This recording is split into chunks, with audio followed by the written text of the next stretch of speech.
মই আচৰিত হৈছোঁ এই নৰ্থ ইষ্ট ফেষ্টিভেলৰ গুৰি ধৰোঁতা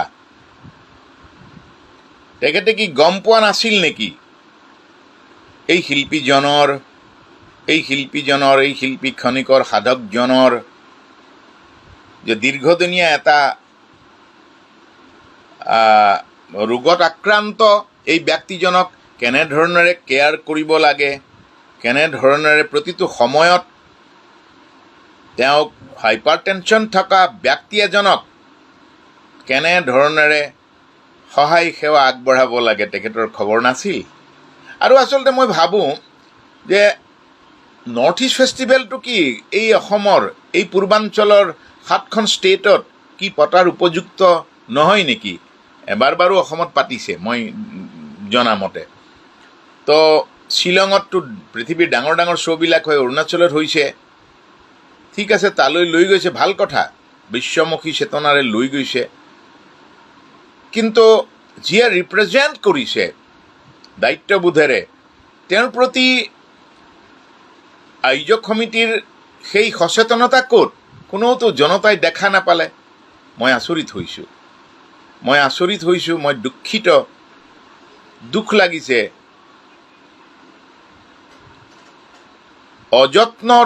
অযত্নৰ কাৰণে সেই শিল্পী, কলা কুশলী, সেই শৈল্পিক চেতনা, সেই সত্তা, সেই শিল্পী খনিকৰজন হঠাৎ হেৰাই গুচি গ'ল।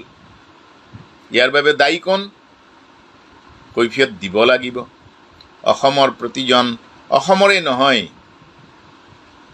এই অসমীয়াই নহয়, পৃথিৱীয়ে ভালপোৱা শিল্পীজনৰ প্ৰতিজন শুভাকাংক্ষীকেই তেখেতলোকে উত্তৰ দিব লাগিব, উত্তৰ দিব বুলি মই ভাবোঁ। কাৰণ মই তেখেতৰ আয়োজকৰ শ্যাম মহন্ত তেওঁৰ পৰা শুনিলোঁ যে তেওঁ গমেই নাপায় অসমৰ এটুকুৰা হীৰা লৈ গৈছে আৰু হীৰা টুকুৰাৰ সংৰক্ষণ বা কি ধৰণেৰে কি সাদৰেৰে ৰাখিব লাগে তাৰ পৰা সেই কথাটো গম নাপায়। আৰু কাৰ সুৰক্ষা কৰিব? আচৰিত। এনেধৰণৰ কৃষ্টি বেপাৰী বা সংস্কৃতিৰ বেপাৰীসকলক মই শ্ৰদ্ধাৰে ক'ব খুজিছোঁ, বিনম্ৰতাৰে ক'ব খুজিছোঁ, আজি এই সাংঘাতিক নভবা অনাকাংক্ষিত দুৰ্যোগ বা অনাকাংক্ষিত ঘটনাটোৰ বাবে দায়ী কোন? মৃত্যু চিৰন্তন সত্য, মৃত্যু য'ত থাকে চৰণে নাজানে মৰণৰ ঠাই, চুচৰি বাগৰি তালৈকে যায়, সেইটো সঁচা। তথাপিতো সাৱধানীৰ মৰণ নাই বুলি এটা কথা আছিল নহয়, সেইটোতো ভাবিব লাগিছিল। আচৰিত হৈছোঁ, উপায়হীন হৈছোঁ, বিদগ্ধ হৈছোঁ যে প্ৰজন্মৰ পৰা প্ৰজন্মলৈ ভালপোৱা, প্ৰজন্মৰ পৰা প্ৰজন্মলৈ অনন্ত পৰৰ শক্তি আৰু প্ৰেৰণা গোটোৱা, প্ৰেৰণা বিলাব পৰা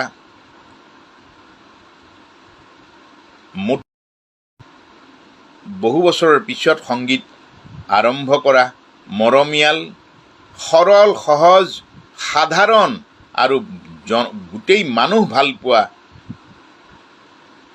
শিল্পী খনিকৰজন, তেওঁক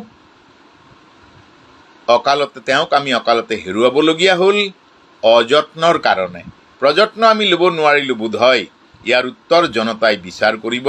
বিতৰ্কৰ কাৰণে মই এই কথাটো কোৱা নাই। মই আশা কৰিম যে মানুহৰ কাৰণে, সমাজৰ কাৰণে, প্ৰজন্মৰ কাৰণে সদায় ভাবি ভাবি শিল্প সংস্কৃতি সাধনা কৰা মানুহবিলাক সদায় অৱহেলিত হয়, সদায় ক'ৰবাত নহয় ক'ৰবাত অন্তৰত আঘাতপ্ৰাপ্ত হৈ, ক'ৰবাত নহয় ক'ৰবাত ব্যথিত হয়, ক'ৰবাত নহয় ক'ৰবাত অৱহেলিত হয়। ইয়াৰ কাৰণ অসমৰ জনতাই বিচাৰ কৰিব। ইয়াৰ উত্তৰ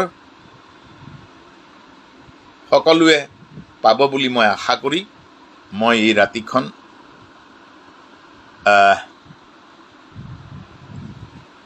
সেই হাঁহিয়াল, সেই মৰমীয়াল আত্মা মোৰ মৰমৰ, অতি মৰমৰ আছিল। বৰ কম সময় আমি লগ পাওঁ। তেওঁৰ আত্মাৰ সদ্গতিৰ প্ৰাৰ্থনা জনাইছোঁ। জুবিন গাৰ্গ প্ৰজন্মৰ পৰা প্ৰজন্মলৈ, অনন্ত প্ৰজন্মলৈ বুকুৱে বুকুৱে জীয়াই থাকিব, সদায় জীয়াই থাকিব।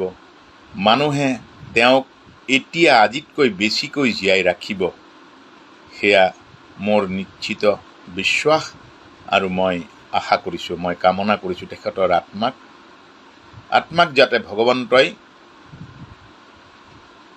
কুশলে ৰাখক।